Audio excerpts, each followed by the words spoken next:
Hello. Today I'm going to show you how to switch on, restart, and reboot your Apple Watch Ultra 2. It's also the same thread with the other Apple Watches out there.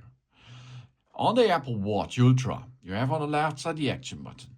You have on the right side the digital chrono, and you have a button over there.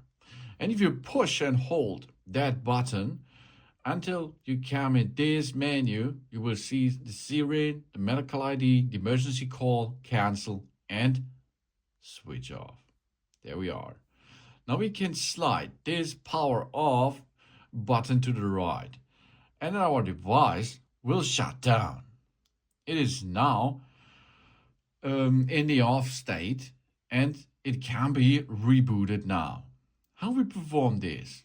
We use this button again, push and hold this for 3 seconds, and then you can release the button, and the Apple Watch Ultra will restart and is back in business.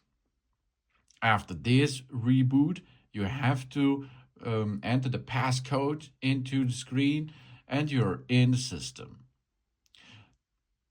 Thanks for watching. Please subscribe me and give me a positive feedback, and I hope to see you again on my channel. Soon. Reboot is right done. Here we are back in business.